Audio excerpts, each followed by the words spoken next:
Mari adik-adik kita belajar dengan penuh semangat. Tahukah kamu seorang pendongeng? Pendongeng adalah orang yang menyampaikan dongeng kepada orang lain. Mendongeng adalah pekerjaan orang tua Sani, temanku. Apa pekerjaan orang tuamu? Adik-adik, apa ya pekerjaan orang tuamu? Apakah ada yang menjadi petani? Atau dokter? Atau polisi? Nah, di sini orang tua Sani bekerja sebagai pendongeng. Pendongeng itu orang yang menyampaikan dongeng kepada orang lain. Mendengarkan dongeng itu sangat menyenangkan adik-adik. Indonesia ini kaya akan dongeng. Banyak di antaranya yang didongengkan. Adakah pendongeng di sekitar rumah kalian adik-adik? Nah, mungkin ada ya orang yang suka mendongeng di sekitar rumah kalian. Nah, hari ini kita akan belajar atau mendengarkan dongeng yang berjudul Tupai dan Ikan Gabus. Bagaimana ya ceritanya? Mari kita simak bersama-sama. Tupai dan Ikan Gabus. Dahulu kala, hiduplah sepasang sahabat di daerah Kalimantan Barat. Mereka adalah seekor tupai dan seekor ikan gabus. Setiap hari mereka melakukan kegiatan bersama, mencari makan, bermain, bahkan mengunjungi tempat-tempat baru selalu dilakukan bersama-sama. Suatu hari, Tupai tidak melihat ikan gabus sahabatnya. Ia mencarinya ke tempat biasa gabus tinggal. Saat bertemu, Tupai sangat terkejut, kaget adik-adik. Gabus terlihat lesu. Ternyata ia sedang sakit. Tupai sangat sedih. Ia menawarkan makanan untuk sahabatnya. Namun Gabus tidak berselera makan. Gabus hanya menginginkan satu jenis makanan yang diyakininya dapat menyembuhkan penyakitnya. Tupai berjanji akan mencari demi sahabatnya. Setelah Gabus mengatakan makanan yang dapat menyembuhkan penyakitnya, Tupai sangat kaget. Ia harus mencari hati ikan hiu. Ikan hiu itu sangat ganas adik-adik. Tidak terpikir olehnya ia bisa mendapatkannya. Namun Tupai bertekad untuk mendapatkannya. Ia ingin sahabatnya sembuh. Tupai kemudian melompat dari satu pohon kelapa ke pohon kelapa lainnya yang dekat dengan tepi pantai. Saat menemukannya, ia melubangi satu kelapa dan membiarkan airnya habis. Kemudian sang tupai masuk ke dalam kelapa. Angin kencang membuat kelapa jatuh ke pantai dan ikan hiu memakannya. Di dalam perut ikan, Tupai kemudian keluar dari kelapa dan menggigit hati ikan hiu. Ikan tersebut mencoba bertahan sampai kehabisan tenaga. Ombak besar membawa ikan hiu ke tepi pantai. Saat itulah Tupai keluar dari mulut ikan hiu dan membawa hati ikan kepada sahabatnya. Sampai di tempat ikan gabus, Tupai kemudian memberikan hati ikan hiu untuk dimakannya. Beberapa hari kemudian, Tupai melihat sahabatnya segar kembali. Betapa senangnya Tupai melihat ikan gabus sehat seperti sedia kala. Nah, dongeng ini disadur dari dongeng dan cerita rakyat Nusantara paling melegenda Ajeng Restiani. Adik-adik, ini tadi cerita tentang persahabatan Tupai dan ikan gabus adik-adik. Wah, mereka sangat bersahabat ya adik-adik, saling menolong satu dengan yang lain. Berdasarkan cerita tersebut, kita akan belajar menemukan unsur-unsur cerita yang ada dan kita akan membuat kolom menuliskannya dalam kolom berikut ini. Jadi perlu adik-adik ketahui, dalam sebuah cerita ada unsur-unsurnya. Unsur-unsurnya apa dalam cerita itu? 1, ada judul. Lalu 2, ada tokoh. Ya, tokoh itu yang memerankan cerita tersebut. Lalu ada sifat tokoh atau watak atau karakter dari masing-masing tokoh. Lalu ada terjadinya atau tempat terjadinya suatu cerita atau juga disebut dengan latar. Lalu dalam cerita itu pasti ada awal, ada akhir cerita. Dan di dalam cerita itu ada unsur pesan moral yang disampaikan untuk pembaca atau bisa juga disebut dengan amanat. Nah, dongeng tadi judulnya adalah Tupai dan Ikan Gabus. Tokohnya siapa adik-adik? Nah, tokohnya itu ada Tupai, ikan gabus, dan ikan hiu. Lalu sifat tokohnya bagaimana? Nah, sifat tokohnya ini, si tupai itu suka menolong, ya kan adik-adik ya. Lalu ikan gabus ini ikan yang sabar menunggu si tupai. Nah, tadi ada juga ikan hiu. Ikan hiu itu ikan yang ganas, ya, bisa kalian tambahkan di situ. Lalu tempat terjadinya di mana? Oh, tempat terjadinya itu di daerah Kalimantan Barat, di tepi, mungkin di tepi sungai atau di hutan ya. Nah, awal ceritanya seperti apa? Nah, awal ceritanya itu tupai melihat ikan gabus sedang lesu karena sakit ya adik-adik ya. Terus akhir ceritanya bagaimana?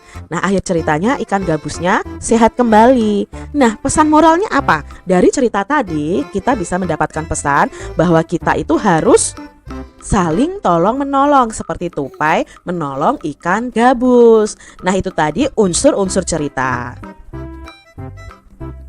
Bagaimana pendapat adik-adik tentang cerita tersebut? Menarik bukan? Bagi Kak Citra, cerita itu sangat menarik ya, yang menunjukkan persahabatan dua ekor binatang. Nah, dongeng tadi disebut dengan dongeng fabel adik-adik. Dongeng fabel itu dongeng yang tokoh atau pemerannya adalah binatang. Hal baik apa yang bisa kamu pelajari dari cerita tersebut? Nah, hal baik yang bisa kita pelajari dari cerita tersebut adalah sesama teman kita harus saling tolong-menolong adik-adik. Itu hal baiknya.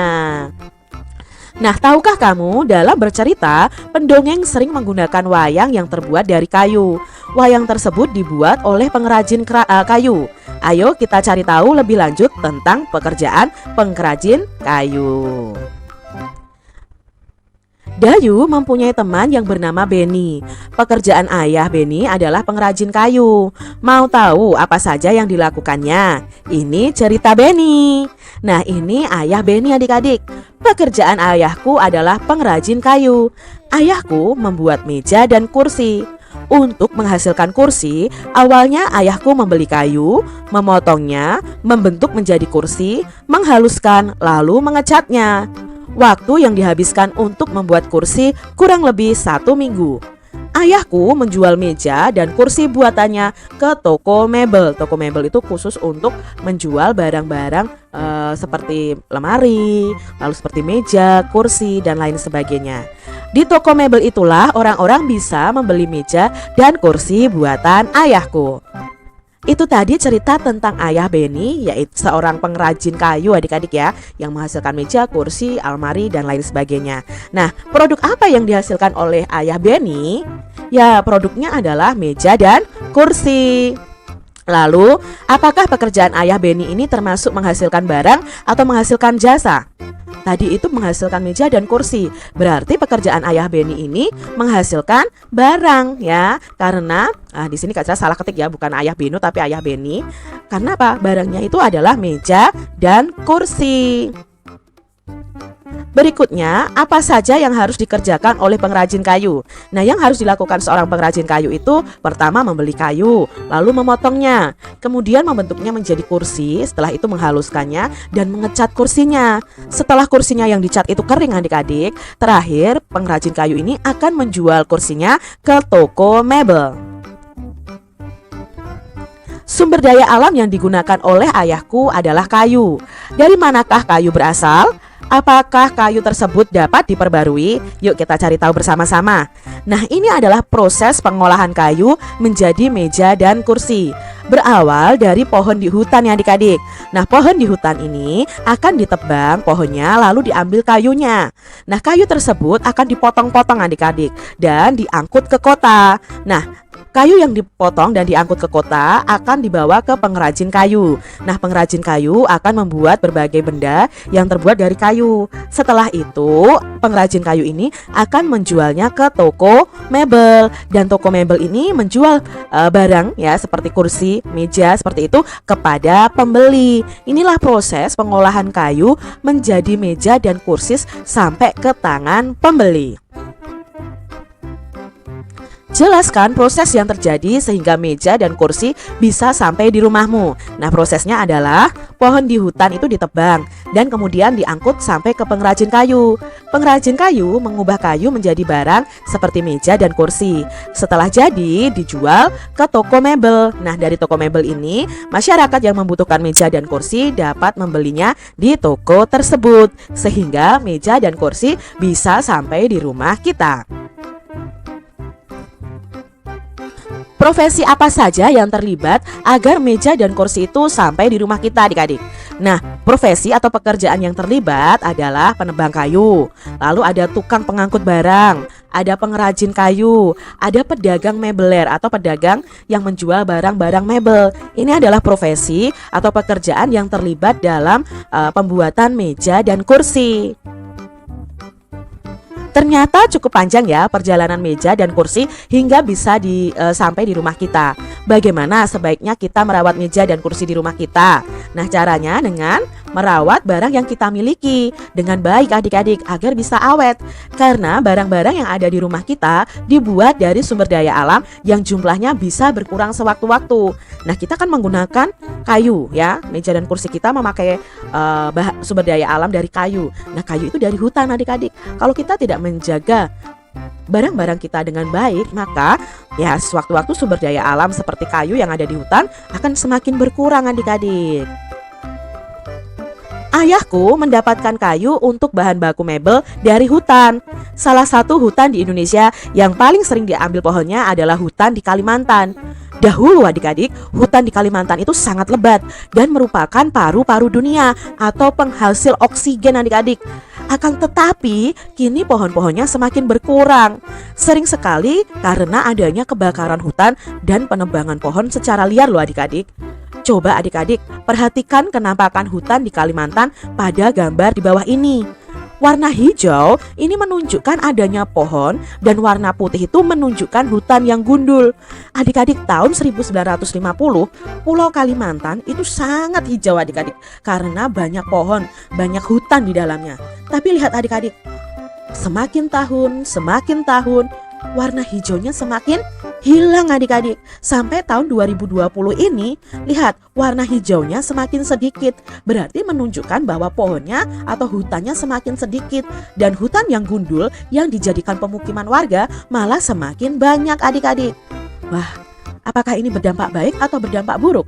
Tentunya berdampak buruk adik-adik. Karena awalnya Pulau Kalimantan itu termasuk penghasil oksigen terbesar, penghasil kayu terbesar adik-adik. Nah, sekarang kalau berkurang seperti ini berarti penghasil oksigennya juga berkurang adik-adik. Pohon-pohonnya juga ditebangi. Nah, ini dampak buruk adik-adik. Berkurangnya hutan di Kalimantan dari tahun 1950 sampai 2020 saat ini. Menurutmu bagaimana perkembangan pohon yang ada di hutan Kalimantan dari tahun ke tahun? Mari kita diskusikan bersama-sama adik-adik. Tahun 1950 hampir seluruh wilayah Kalimantan itu tertutupi hutan tadi ya. Tapi di tahun 1985 hutannya sedikit berkurang tapi masih cukup luas adik-adik ya. Sedikit ditebangi tapi masih luas. Lah tahun 2000 apa yang terjadi? Hutan di Kalimantan mulai banyak berkurangnya. Tahun 2005 hutan di Kalimantan semakin banyak berkurang adik-adik ya, banyak pemukiman warga. Tahun 2010 hutan di Kalimantan sama banyak dengan pemukiman warga, sama banyak dengan hutan-hutan yang sudah digundul lalu dijadikan pemukiman warga. Lalu di tahun 2020 hutan semakin sempit, malah pemukiman warganya semakin luas. Nah, ini tadi perkembangan pohon yang ada di hutan Kalimantan adik-adik. Bandingkan kenampakan hutan pada tahun 1950 dan 2010. Kenampakan hutannya pasti berbeda adik-adik karena hutan di Kalimantan pada tahun 1950 hampir menutupi seluruh Kalimantan. Sedangkan pada tahun 2010 hutan di Kalimantan itu sudah sama banyaknya dengan pemukiman warga adik-adik. Sangat berbeda jauh ya adik-adik ya. Menurutmu mengapa kenampakan hutan pada tahun 1950 dan 2010 itu sangatlah berbeda adik-adik? Nah, karena apa? Tahun 1950 hampir seluruh Kalimantan itu masih tertutup oleh hutan. Sedangkan tahun 2010 hutan di Kalimantan sudah sangat berkurang karena digunakan untuk pemukiman warga. Ditebangi pohonnya lalu dijadikan tempat tinggal oleh warga adik-adik. Bagaimana kondisi hutan jika terjadi penebangan terus-menerus? Tentunya yang terjadi adalah hutan akan rusak dan hutan menjadi gundul adik-adik. Penghasil oksigen juga akan semakin berkurang. Padahal oksigen itu sangat penting loh bagi manusia, bahkan bagi makhluk hidup yang lainnya. Apa yang akan terjadi jika pohon di hutan semakin berkurang? Nah, yang terjadi adalah banyak hewan yang akan kehilangan tempat tinggalnya. Selain itu, pohon yang berkurang di hutan dapat menimbulkan abrasi atau nama lainnya erosi. Erosi itu pengikisan tanah oleh air adik-adik. Lalu terjadi pemanasan global karena penghasil oksigennya semakin sedikit dan bisa terjadi longsor adik-adik. Berbahaya ya kalau pohon di hutan itu semakin berkurang. Apa yang harus kita lakukan untuk menjaga kelestarian hutan? Nah, di sini Kak Citra sebutkan beberapa cara menjaga kelestarian hutan. Yang pertama adalah melakukan reboisasi. Reboisasi itu apa Kak Citra? Reboisasi itu penanaman kembali hutan yang sudah gundul adik-adik. Jadi hutan-hutan yang gundul ditanami kembali dengan pohon yang baru. Yang kedua, caranya dengan menerapkan sistem tebang pilih. Tebang pilih itu bagaimana? Menebang pohon yang sudah tua dulu dan menanami kembali setelah menebang pohon yang sudah tua itu, menanami kembali dengan pohon yang baru adik-adik, dengan bibit yang baru lagi. Lalu menerapkan sistem tebang tanam, sama ya tadi, setelah menebang kita menanam. Lalu melakukan penebangan secara konservatif, tidak penebangan secara liar adik-adik. Memberikan sanksi bagi penebang yang melakukan penebangan sembarangan. Tidak membuang sampah sembarangan di hutan, itu juga salah satu cara menjaga kelestarian hutan. Melindungi dan menjaga habitat yang ada di hutan. Mengurangi penggunaan kertas yang berlebihan adik-adik. Kita sudah belajar ya sebelumnya bahwa kertas itu terbuat juga dari kayu adik-adik. Mengidentifikasi dan mencegah terjadinya kebakaran hutan. Nah, itu ya berbahaya kalau terjadi kebakaran hutan. Melakukan seminar atau penyuluhan tentang pelestarian hutan. Nah, itu tadi yang bisa kita lakukan untuk menjaga kelestarian hutan. Sikap apa yang sebaiknya dimiliki oleh pengrajin kayu agar kelestarian hutan itu tetap terjaga?